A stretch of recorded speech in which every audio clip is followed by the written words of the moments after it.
Assalamualaikum warahmatullahi wabarakatuh. Pada video kali ini, kita akan membahas dengan hakikah rezeki yang sesungguhnya. Kita sama-sama ketahui, rezeki itu merupakan jaminan Allah terhadap hambanya. Meski demikian, kita harus tahu seperti apa seharusnya dalam mencari rezeki, dan kita juga harus paham, mana rezeki yang halal dan mana yang haram. Insya Allah jawabannya ada di video kali ini yang akan dibawakan oleh Ustadzah Halimah Al-Aidrus. Semoga bermanfaat bagi kita semua. Saksi Imaji. Rizki ini semuanya sudah ditanggung oleh Allah Subhanahu wa Ta'ala. Ada yang dikasih banyak, ada yang dikasih sedikit. Bukan karena bergantung kepandaian. Banyak juga orang bodoh-bodoh, tapi yang banyak uangnya. Gitu ya? Bukan banyak juga orang pandai-pandai, tapi tidak banyak hartanya kalau bicara mengenai harta. Ala kulli hal, semuanya sudah diaturkan oleh Allah Subhanahu wa Ta'ala. Jangan menilai orang dari harta, jangan memilih pasangan dari harta, gitu kan? Jangan menilai apapun hanya dari harta dunia saja. Apalagi kemuliaan seseorang, kita lihatnya dari harta belaka. Kemudian kalau dalil secara dalil akli, Allah pastilah memberikan rizki kepada kita saudaraku sekalian. Kenapa? Karena Allah Tuhan, karena Allah bos, sedangkan kita adalah hamba, sedangkan kita adalah budak, sedangkan kita adalah karyawan. Di mana-mana yang namanya pekerja selalu dibayar, selalu ditanggung oleh bosnya. Bukan begitu? Allah Subhanahu wa Ta'ala kan yang jadi bos kita selama ini. Allah aturkan kita, kamu harus sholat 5 waktu sehari semalam, kamu harus tutup aurat, kamu harus begini, kamu harus begitu, dan lain sebagainya. Allah bos, sehingga pastilah sebagai bos, sebagai majikan, sebagai pimpinan, dia pasti akan menjamin nafkah bagi semua orang-orang yang berada dalam tanggungannya. Kemudian yang keduanya, kalau kita pikir-pikirkan secara akal kita, pastilah rizki itu sudah dijamin sama Allah Subhanahu wa Ta'ala. Nyatanya, dari sejak kita belum bisa usaha apa-apa, belum boleh usaha apa-apa, rizki sudah sampai kepada kita. Semasa kita berada dalam perut ibu kita, jangan kata bekerja. Kan anak bayi dalam kandungan mana ada yang jahit? Janin dalam kandungan mana ada yang sudah mengajar misalnya. Semuanya masih bahkan makan pun tak boleh. Tapi apakah kemudian dia kelaparan di dalam kandungan situ? Tak ada. Allah sampaikan rizkinya, bahkan dengan cara yang luar biasa. Bahaya bagimu ketika berada dalam kandungan ibumu kalau ada makanan pedas. Orang tuanya pun kemudian setiap kali makan pedas muntah. Oh, ini tak boleh makan pedas, kan begitu? Masya Allah, rizkinya disampaikan. La ilaha illallah, luar biasa sekali. Bahkan kabarnya, bayi itu, janin dalam kandungan, wajahnya menghadap ke arah belakang, bukan ke arah lambung. Kenapa? Allah menghindarkanmu untuk mencium bau-bau yang tidak enak, bau-bau busuk dari kotoran yang dimakan oleh ibu kita, gitu ya. Sehingga sampai dengan hidungnya pun dihadapkan ke arah sebelah sana, ke arah belakang. Sebegitunya Allah mengatur janin dalam kandungan. Rizkinya disampaikan oleh Allah Subhanahu wa Ta'ala ketika kamu belum boleh mencapai rizkimu sendiri. Dan kita lihat, janin-janin dalam kandungan tak ada yang stres. Betul kan? Tak ada yang stres. Kenapa? Tak susah-susah uruskan rizki masih dalam kandungan. Dan bukan hanya kita manusia sebenarnya, semuanya pun sudah dijamin rizkinya oleh Allah Subhanahu wa Ta'ala, termasuk binatang. Sehingga sekalian, gajah itu tak pernah sujud, gemuk-gemuk. Kan? Kenapa masih khawatir urusan rizki? Bahkan andai ada semut hitam di dalam sebongkah batu diletakkan di dasar lautan di waktu malam, tidak ada yang dapat melihatnya, Allah pasti akan menyampaikan padanya rizkinya. Begitu katanya para ulama. Saudariku sekalian yang saya muliakan, kalau ada di antara binatang yang protes terhadap urusan rizki, pantasnya adalah cicak. Kenapa cicak? Karena cicak itu rizkinya semua makanan yang bersayap, semua binatang yang bersayap. Dianya sayap sepotong aja tak punya. Coba, gimana caranya dia mau dapetin makanannya, padahal dianya tak bersayap dan makanannya semuanya binatang bersayap? Mau ngejarnya bagaimana? Saudariku sekalian yang saya muliakan, tapi nyatanya kita tak pernah lihat ada cicak mati kelaparan. Subhanallah, ada nyamuk hingga cicak mendekat dari kejauhan. Diam dulu sebelum kemudian mengeluarkan lidahnya. Hap. Kan begitu? Subhanallah. Cicak aja dikasih rizki sama Allah Subhanahu wa taala. Masa kita manusia tidak? Gitu. Jadi kalau kemudian ada orang yang kalau kita tidak ini, kita tidak akan bisa makan, kita tidak akan bisa hidup, tidak akan bisa. Itu omongan orang dari mana itu? Dari yang tidak mengenal Allah Subhanahu wa taala. Kita hamba-hamba Allah Subhanahu wa taala tidak pernah ragu-ragu urusan rizki. Saudaraku sekalian, tahu apa yang akan kita makan esok hari? Kita tidak tahu. Siapa yang tahu? Allah Subhanahu wa ta'ala. Dan kalau kita pikir-pikir, antara kita datang kepada rizki dengan rizki datang kepada kita, jauh lebih panjang masanya rizki datang kepada kita. Saya setiap pagi minum kopi. Saya kalau mau buat kopi hanya perlu pergi ke dapur, jerang air, didihkan air panas, kemudian tuang kopi, tuang gula, kemudian tuang air panas, kemudian tak sampai 5 menit saya pun sudah menikmati segelas kopi hangat di meja makan. Bukan begitu? Tak sampai 5 menit, saudariku sekalian yang saya muliakan. Tapi sekarang coba bayangkan berapa lama kopi tersebut sampai kepada saya. Sebelum di rumah saya, kopinya berapa lama di kedai.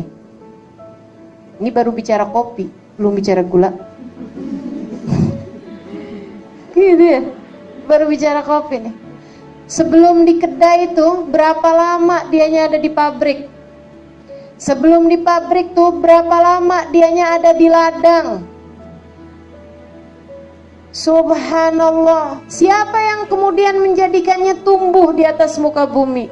Kemudian diambil berapa lama, berapa tangan yang diperlukan, berapa masa, berapa proses yang didatangkan sampai kemudian terhidang di meja makan saya. Saudariku sekalian yang saya muliakan, saya hanya perlu 5 menit kepada rizki tersebut. Akan tapi rizki itu sampai kepada saya memerlukan waktu bahkan bertahun-tahun lamanya. Maka sebenarnya bukan kita datang kepada rizki, tapi rizki yang datang kepada kita.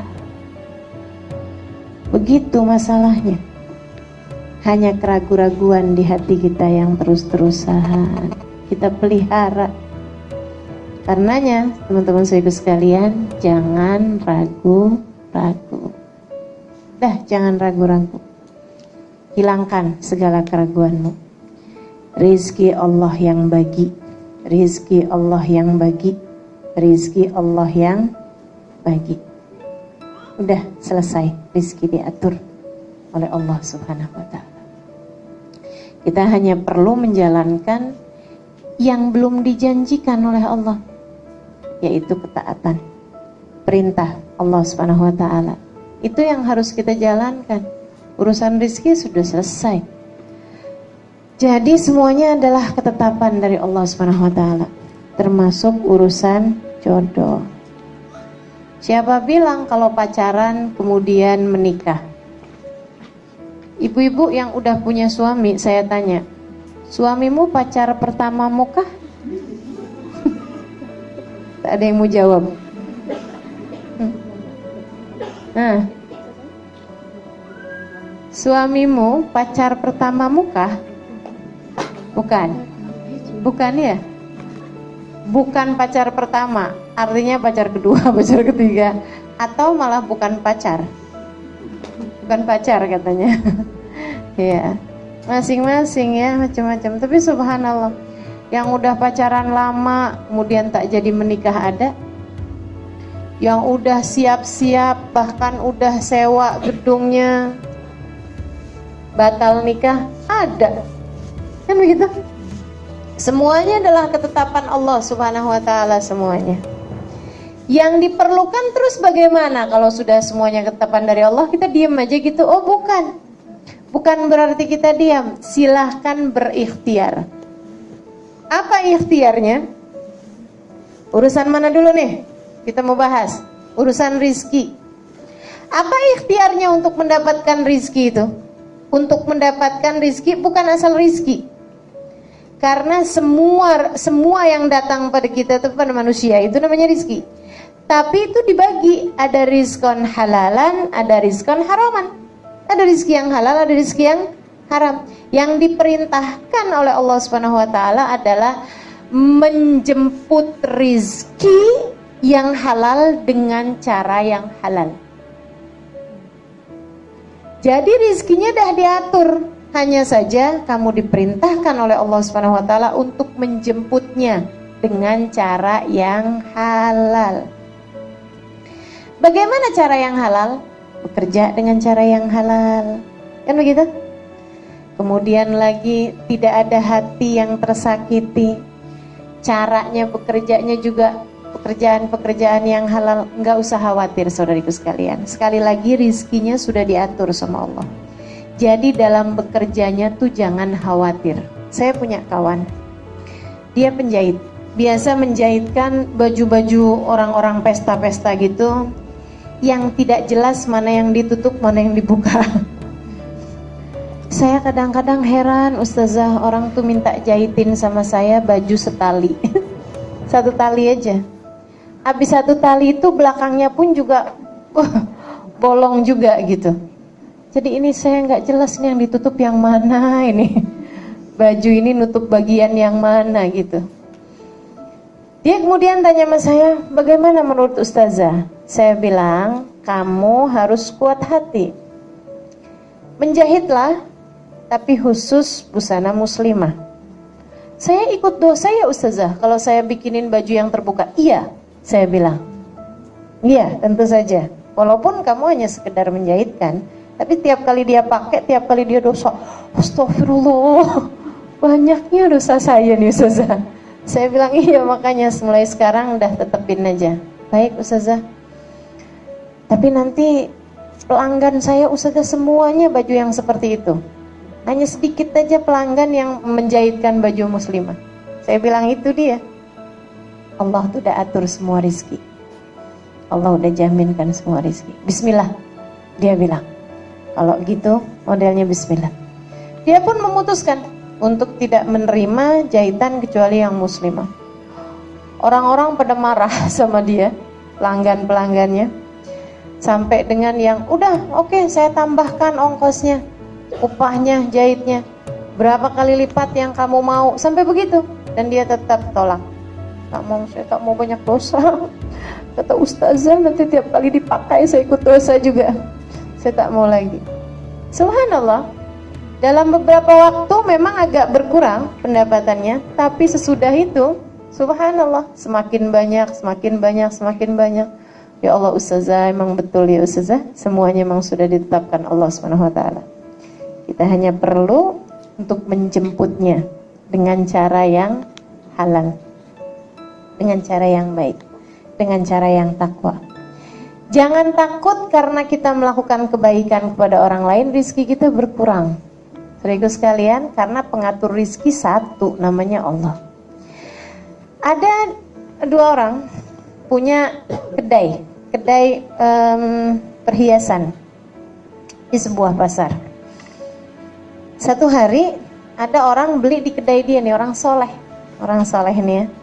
Dia udah pilih-pilih, kemudian dia bilang, si yang punya kedai dia bilang, Pak, Bapak boleh pilih dulu mana perhiasan yang Bapak mau beli. Habis itu kemudian dia udah pilih-pilih, ada satu dia bilang, terus yang ini nih saya mau beli, saya mau bagi hadiah istri saya. Dia bilang kemudian sama Bapak itu, Pak, perhiasan yang sama seperti ini sebelah jual juga. Jadi Bapak jangan beli sama saya, beli aja sama sebelah. Dia bilang, kenapa? Saya mau belinya di sini kok. Pak, beli di sana aja. Memangnya kenapa? Dia bilang, karena saya sama dia buka kedai ini dari tadi pagi. Saya sudah ada beberapa orang yang beli di kedai saya, sementara di kedai dia belum ada yang beli. Jadi silahkan Bapak beli di kedai sana. Masya Allah. Itu yang seperti itu menurutmu, apakah kiranya akan berkurang rizkinya? Oh, tidak akan. Justru akan bertambah. Hati yang penuh cinta. Baik yang membeli maupun yang menjual dalam Islam, seharusnya semuanya membeli dan menjual dengan cinta. Membeli dengan cinta macam mana? Saudariku sekalian yang saya muliakan, menjual dengan cinta tadi saya sudah ceritakan. Membeli dengan cinta macam mana? Ini kelakuan orang Jakarta, kalau nawar ikan turun, ya Allah, luar biasa sekali. Berapa Pak jual ikannya Pak? Misalnya gitu ya, 10 ringgit. Ya ampun Pak, ikannya udah jelek juga, 3 ringgit ya Pak ya. Dari 10 ke 3 ringgit. Masya Allah. Sehingga sekalian saya muliakan, itu namanya membeli tanpa cinta. Belilah dengan cinta. Kalau kita beli apalagi kepada sesama orang Islam yang bagus-bagus. Kalau perlu malahan, wah Pak ikannya bagus nih Pak nih, saya tambahin deh, gitu. Bapak tadi bilang berapa 10 ya, saya bayar 20 ringgit ya Pak, ikannya bagus. Gitu. Ya Allah, itu namanya membeli menjual dengan cinta. Saudariku sekalian yang saya muliakan, rizki itu seperti itu tuh keadaannya tuh. Tidak bisa membahagiakan seseorang juga gitu, dan tidak membuat nilai seseorang bertambah atau turun dengan rizki. Yang kita perlukan adalah menjemput rizki tersebut dengan cara-cara yang halal.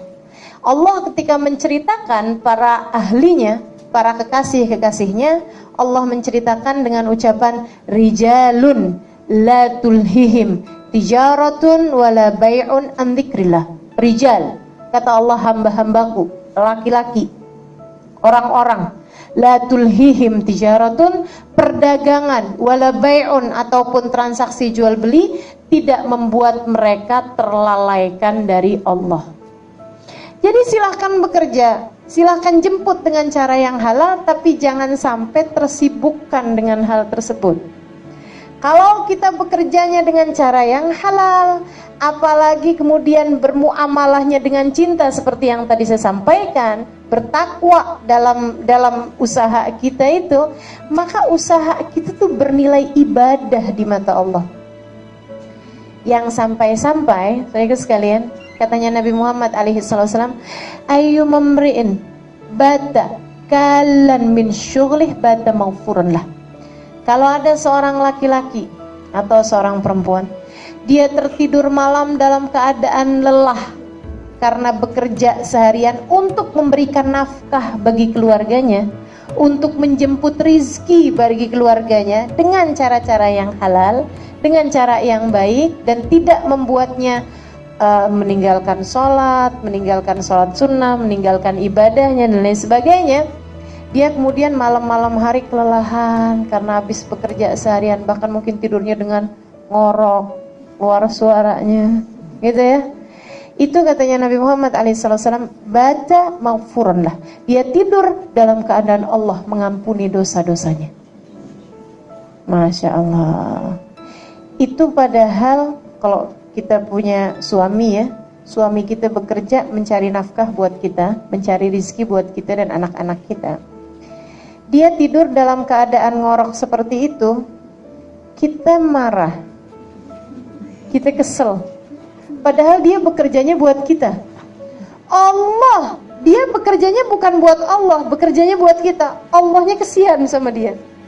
Jadi mulai sekarang kalau ngelihat suami kita kelelahan tidur dalam keadaan ngorok, coba pandang dia dengan pandangan Allah kepadanya. Ya Allah, dia bekerja nih mencari rizki buat saya dan anak-anak. Ya Allah, Engkau saja memandangnya sambil mengampuni dosa-dosanya. Masa saya tidak memandang dia dengan pandangan penuh cinta? Ya gitu pandangin suami kita yang tidur dengan pandangan penuh cinta. Maka teman-teman saudaraku sekalian, saya muliakan, itu rizki. Cari dengan cara yang halal, cari dengan cara penuh cinta, dengan takwa pada Allah SWT. Maka pencarianmu terhadap rizki, usahamu untuk itu, semuanya bernilai ibadah di mata Allah SWT. Jangan takut rizkimu hilang.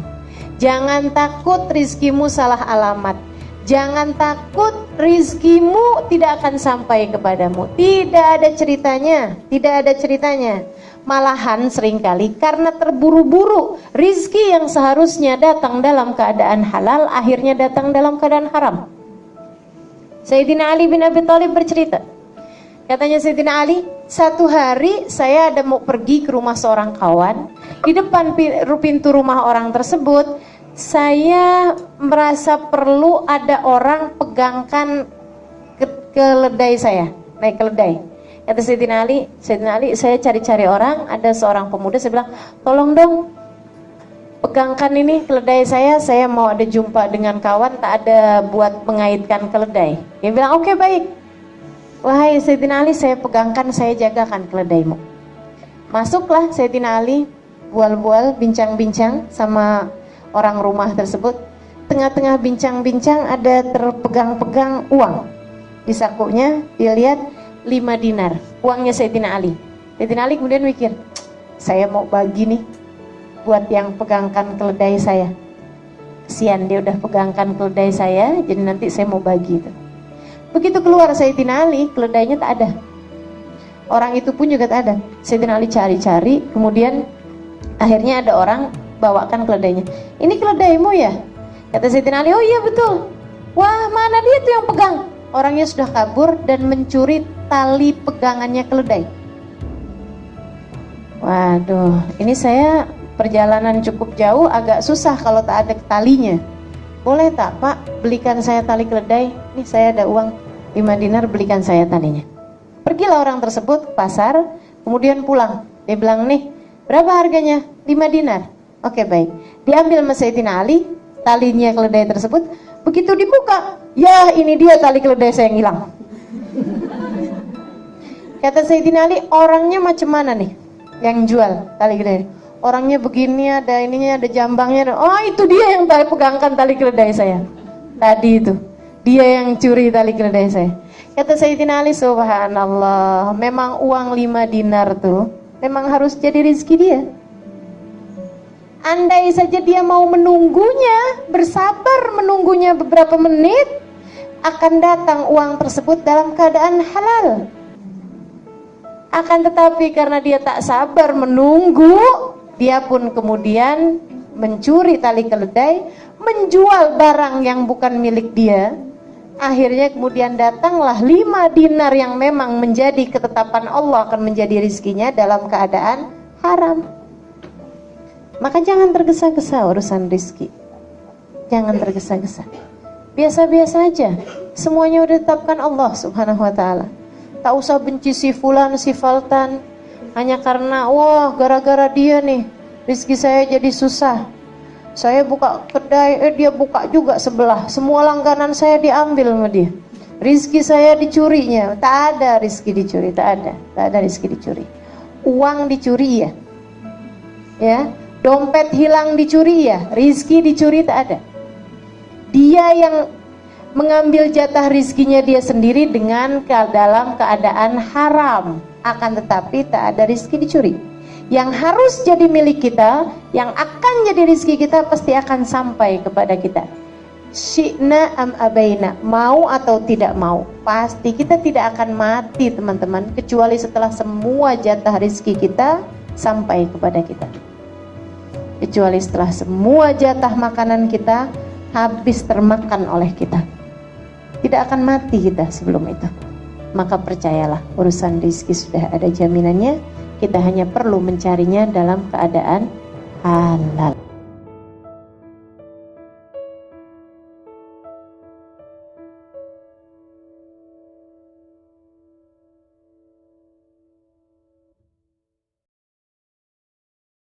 Demikianlah, kita telah sama-sama saksikan materi video tentang memahami isyarat Allah dalam mencari rezeki. Pada intinya adalah, mencari rezeki haruslah dengan cara yang baik, dan mempergunakan rezeki itu juga harus dengan cara yang baik. Gunakanlah rezeki yang kita peroleh untuk kebutuhan, bukan untuk keinginan. Sebab, segala sesuatu itu kelak akan dipertanggungjawabkan. Wallahu a'lam bishawab. Wassalamualaikum warahmatullahi wabarakatuh.